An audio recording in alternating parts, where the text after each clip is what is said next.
Today's video I'm going to show you how to build a hornet trap, so stick around. Hi, welcome to the Quinta, and today I've got hold of some bee attractants, so I'm going to assemble a hive in the hope that we can catch a swarm. So I don't know how well this stuff works, but it smells absolutely amazing, sort of citronelle. It feels like you could eat it, but considering it's 95% Vaseline, maybe not.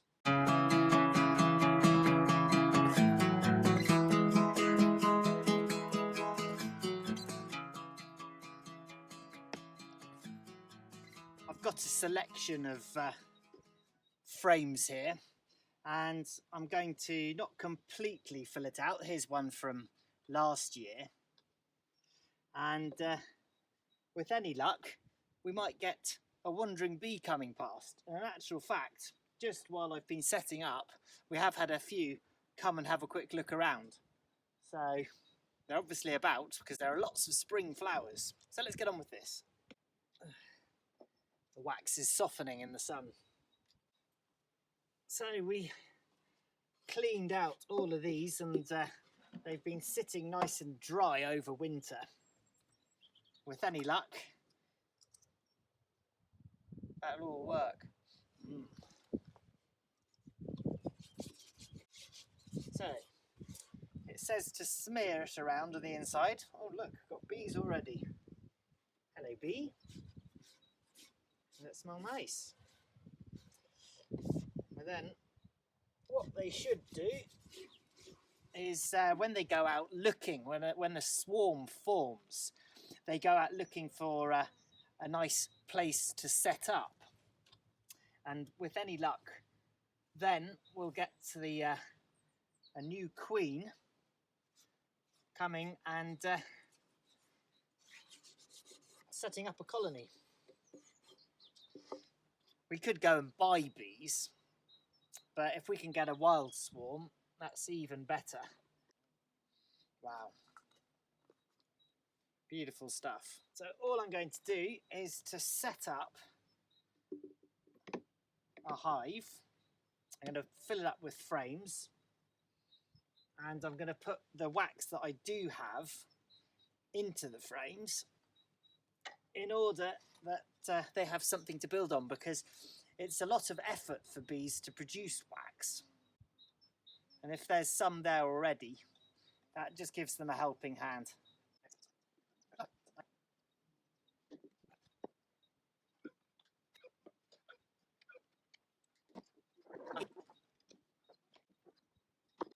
So there we go, frames in. Now just to assemble the rest of the hive.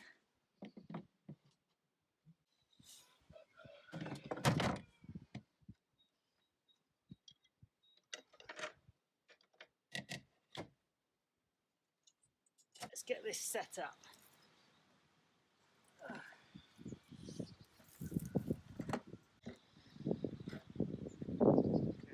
Relatively stable. Clear the vegetation out of the way. Landing pad.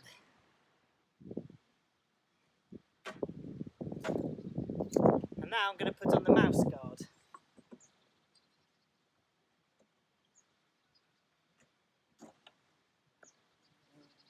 What was that? Was that a bee? Something buzzed me. Wow, great smell. Now I need to get another little plastic insert for that, but we'll put the top on it anyway. That's a carpenter bee. Lovely insects. So there we go. It's really a question of just sitting and waiting now. With any luck, the bees will come along and they'll be flying around the place, and the flowers are all starting to come out now, as I say, and they'll find their way in there and think, oh, that's a good place to set up home. So I'm actually going to go and do another hive, and I'm going to put it in a slightly different position. But another thing I need to do is to make some hornet traps, because if you have watched our previous videos, you will be aware that the Asian hornet is a big problem. They're big predators of bees. And I'm not going to put the hives side by side this time because it's a bit of a smorgasbord for the hornets. I'm going to put one somewhere a little bit further out of the way, so hopefully the discoverability isn't quite as high. Look at all of this water. It's really flowing, coming down the hill from the reservoir. And I'm quite pleased with this actually, because I have managed to divert a lot of the water from going straight down the hill, and it's really saturating the terraces. And that's exactly what we want. We want as much water to stay on the quinta as we possibly can get. Oh, some happy chickens. They're eating my cabbages, and they're ignoring the huge pile of cabbage just down there, which was put there specifically for them. Oh well, typical I suppose. So Nicholas is chopping wood and he's found this weird larvae, which of course is some sort of a wood boring insect. Look at its mouth, it's got like tweezers. Look at that. So this thing spends its life boring through wood and then becomes a beetle. But you can see the way it's made its channel up through here, and obviously has been disturbed. Oh, diggy dog. It's very smart, isn't it? What's going on there? Well, what is going on there is young Maya had a run-in with a wild boar in a, well, close to a sensitive region, so she now has a Brazilian.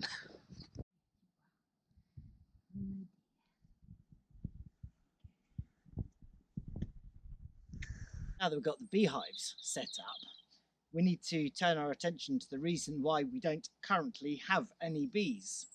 Hopefully, as I say, we'll manage to attract some. But the big problem was the Asian hornet. I'm going to build a trap. Yeah, the Asian hornet is a very, very effective hunter, and why it is actually more dangerous to the bees than the European hornet is it catches them on the wing. The European hornet body slams them out of the sky and picks them up on the floor, so they do have a bit of time potentially to escape. What the hornets do, they don't actually eat the bees themselves. They dismember them and then feed them to the larvae. And the larvae then produce sort of exudate, a sort of sugary liquid that then nourishes the hornets. So we're going to play on that, the fact that they do like sugar. And when you're building a trap, you're also trying to exclude other species, other insects. And particularly we're trying to exclude bees. So one thing that bees don't like, and actually not me either, is cheap white wine. So that is part of it. And the other one is syrup. This is just sugar syrup, raspberry, red currant flavour, not raspberry, gooseberry. And a bottle that I found just discarded by the side of the road. So that's a bit of upcycling as well. All I've got to do is to create the means whereby the hornets can get in here, but not so easily get out. That is just making a hole with a knife. Being careful not to cut myself.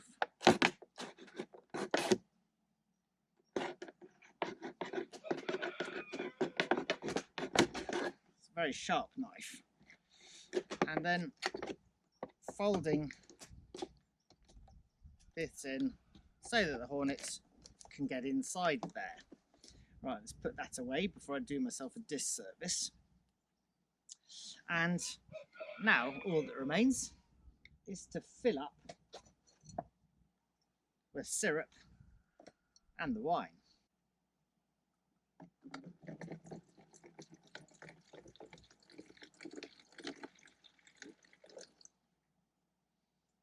Smells nice. Not as nice as the bee attracting stuff, the compound, but not bad. And the next thing, once I've got myself covered in syrup, is the white wine. See if I can get it in there without pouring it down myself.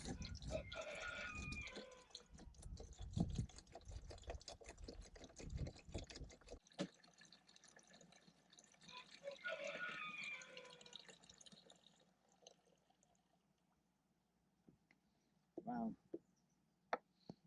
you really smell that coming off. So top back on, and the idea is, of course, that the hornets are attracted, come inside, and they can't get back out and drown. So that needs hanging in a tree.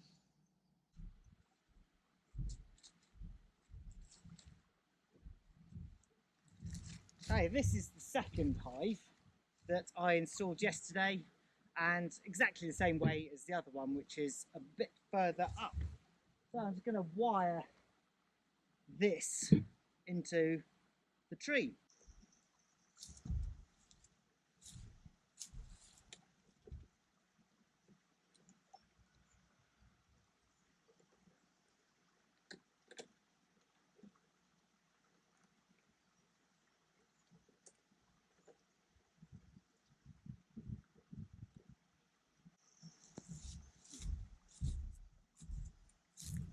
I think that's got a leak. Yes, we have a drip. Taronation. I should have noticed that before. As a temporary measure, we've got another trap that we made previously there. So I'm going to pour this into that, and I'll come and sort it out another day.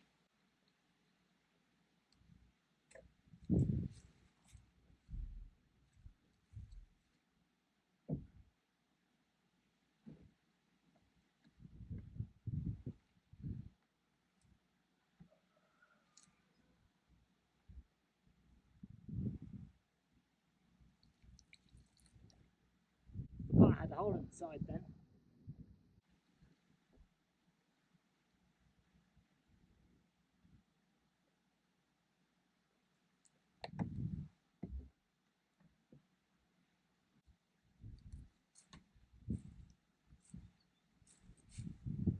That job having been done, we've just got to wait and see whether anyone turns up. If they don't, we do have a local beekeeper. I'd rather not have to buy them, but it might be necessary.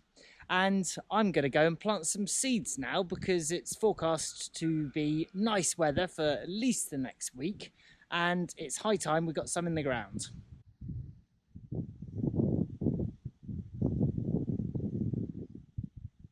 Psst.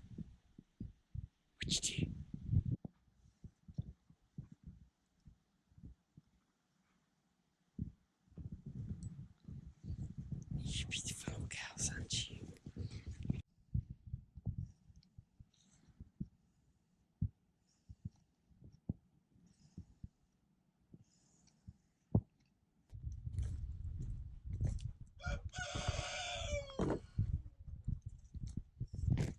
Ah, you out, are you, Keith, too?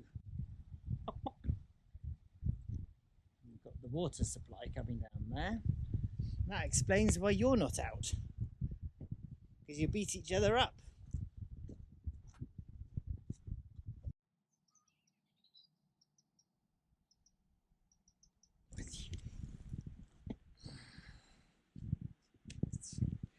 Are you all playful? You are, aren't you?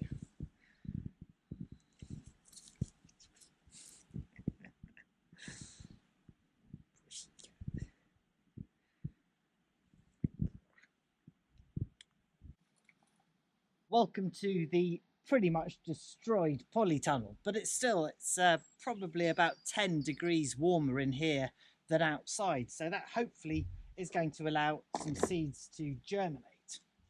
I've got various here. I've got some packets that were open for last year, probably triple those up. Got some tomatoes. Oh, we've got some marshmallow, more tomatoes, more aubergines, courgettes, We've already got some peppers in the ground, so I may or may not plant those, and butternut squash. Let's just get on with planting a few and see how we get on, really. This compost is nice and damp, so I'm not even going to need to water it in. I'll leave it in here. The seeds will warm up, and with any luck we'll get some germination. I'm sure you know, but you generally plant seeds about as deep as they're big. Last year, not a brilliant year actually for any crops. I don't really know why that was, because we didn't do anything different. I think it might just have been the lack of water, because it was a very, very dry summer. But at this moment in time, there is plenty of water about. Now that we've directed it to stay a little bit more on the terraces, that should hopefully mean that the crops do better. Right, just tap that down. Okay, let's see how many of these we've got. May not have enough to do the whole lot, in which case I'll put the peppers in here. No, not very many at all. Still, we'll get a few in.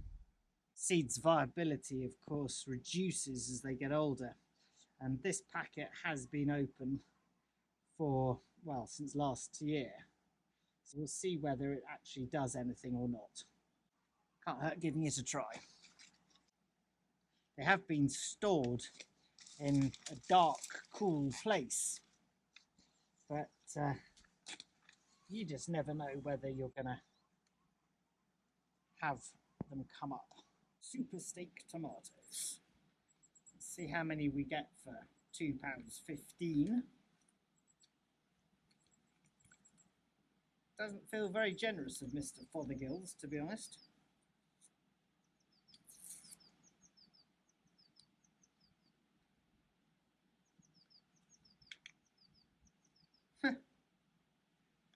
Really?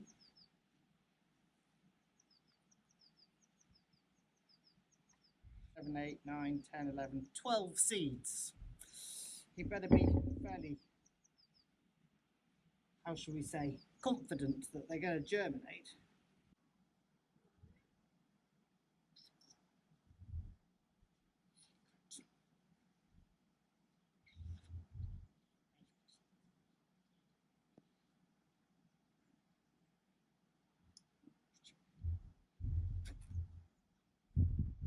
Well, it's definitely time for breakfast now. Starving, must be about 10 o'clock. So got a reasonable amount done this morning. Lots of seeds in the ground, and of course those traps and checking on the hives. No bees yet, but I will update you in a future video. So thank you very much indeed for coming along on the journey, and I'll see you next time. Please do hit like and subscribe, and leave me a comment. Cheers.